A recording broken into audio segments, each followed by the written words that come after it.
Meganiese waarborge.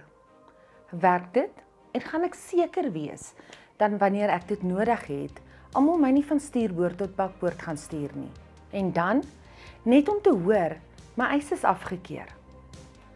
Welkom by nog 'n episode van Bitmac Masterclass. Ek is Annemarie Meyer, die groep F&I bestuurder. Geniet hierdie volgende paar minute saam met my en weet sommer dat hierdie vir elkeen van julle baie waarde gaan bied.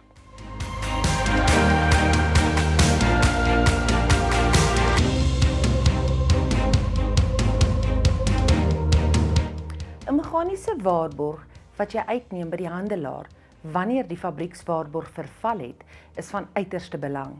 Maar daar is sekere vrae wat eers gevra moet word om seker te maak dat u en die voertuig veilig gaan wees.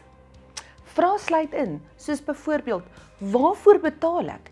Is die proses omslagtig en natuurlik gaan die handelaar my bystaan met so eis of gaan ek self moet voortsukkel? Kom ons begin om hierdie baie troebel onderwerp te bespreek en duidelikheid te kry. Daar is 4 vrae wat jy die handelaar by wie jy koop moet vra om te besluit of die waarborg wat hulle sê jy moet neem, jou eis gaan uitbetaal of nie. Ek moet natuurlik eers noem dat die waarborg slegs so goed is soos die handelaar van wie u koop. Eerste 2 vrae om die handelaar te vra. Hoe lank verkoop jy al hierdie spesifieke waarborg? En natuurlik, hoeveel word daar van hierdie waarborg verkoop? Dink aan die handelaar wat 'n waarborgfonds het, soos 'n swembad. Hoe langer hulle hierdie waarborg verkoop, hoe beter is die verhouding tussen die 2 maatskappye. En hoe meer waarborge hulle verkoop, hoe voller is hierdie swembad. Dus is daar baie meer geld om te gebruik as uitbetalings op kliënte se eise nie voldoende is nie. Hierdie is natuurlik op handelaar se diskresie en sou hulle jou as kliënt se belang op die hart dra, sal nie skroom om jou te help nie. Dus, in die masterclass wenk hier, as die handelaar die produk net vir 4 maande verkoop en 15 tot 20 per maand verkoop, jy nie altyd die mag gaan hê met daardie maatskappy wat al jou eise uitbetaal nie. U sal binne 'n paar sekondes sien wat ons bedoel met mag. Dit word 'n bietjie duideliker soos ons aanbeweeg. Maak seker die kategorie is die een waarin jy die beste dekking sal geniet. Dan ook kan 'n handelaar aandring op 'n 1 jaar waarborg, aangesien die kommissie dalk hoër kan wees. Maar 'n 2 jaar waarborg gaan jou dalk net 30% meer uit die sak jaag as 'n 1 jaar waarborg. En verseker, 'n handelaar verdien kommissie op die produkte wat hulle verkoop. Die ander belangrike faktor is die dekking wat die produk bied.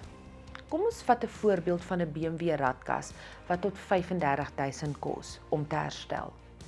Maak seker die handelaar plaas u in die regte kategorie sodat daar behoorlike dekking is.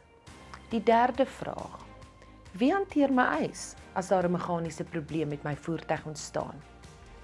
As die antwoord die waarborg inbelsentrum is, vra die handelaar indien moontlik om die eis deur die handelaar self te hanteer.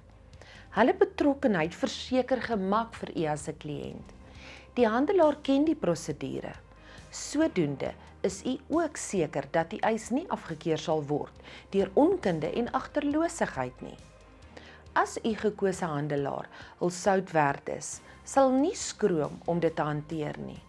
U is tog hulle gewaardeerde kliënt en indien hulle nie help nie, is dit dalk nodig om 2 keer te dink oor die keuse van handelaar.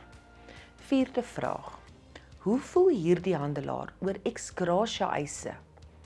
Dit is 'n scenario waar 'n eis 40.000 is en u voordeel slegs 30.000 bied.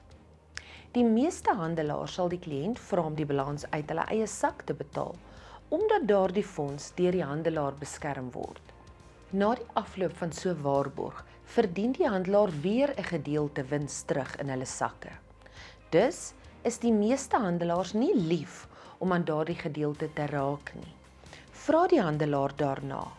En as die bestuurder sê, hulle doen dit nie regtig nie, of hulle weet nie wat dit is nie, is daar weer 'n vinnige blik op u toekoms. As die handelaarsfonds natuurlik uitgeput is dit 'n ander storie. Maar die meeste handelaars doen nooit daardie eise nie, net om later munt uit dit te slaan. So, ter afsluiting, as die handelaar die produk vir 'n lang tyd verkoop en betrokke is by die eiseproses en ook nie omgee om te help met ex gratia eise nie, dan is die sak en die voertuig beskerm. As hierdie episode geniet het en jy voel dat jou vriende en familie dalk waarde daaruit kan trek, deel dit asseblief met hulle. Klik ook op die intekening knoppie sowel as die kennisgewing klokkie om ons nuutste masterclass episodes eerste te kry. Vriendelike groete.